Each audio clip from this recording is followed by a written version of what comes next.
Depuis un an, à Malmort, ses habitants ont décidé de vivre ensemble. Chacun chez soi, mais ils décident de la gestion des espaces partagés lors de réunions 2 fois par mois.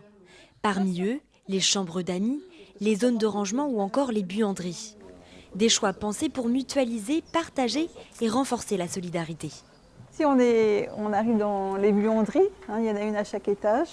Donc ça, par rapport au pouvoir d'achat, c'est intéressant. Ça permet pour nous de mutualiser tout ce qui est des outils, parfois même des voitures, du matériel dont on n'a pas besoin au quotidien.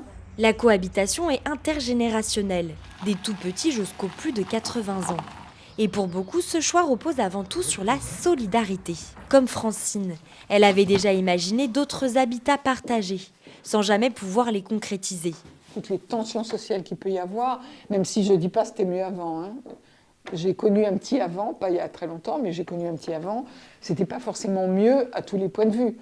Par contre, il y a eu une phase qui était celle dans laquelle j'ai eu la veine de grandir, qui était, d'évoluer, de devenir adulte, qui était une phase de quête philosophique de solidarité, d'égalité ou d'équité en tout cas, et que c'est pas forcément le cas maintenant. Yannick vit ici avec sa famille depuis 1 an. Un choix mûrement réfléchi qu'elle revendique aujourd'hui. L'actualité politique m'impacte beaucoup et pas en positif en ce moment. Mais du coup, c'est important pour moi de vivre dans ce genre d'habitat, dans ce genre de projet. J'ai pas envie que mes enfants grandissent dans une société 100% individualiste, égoïste. Et j'ai envie de leur montrer qu'il y a d'autres choses qui sont possibles.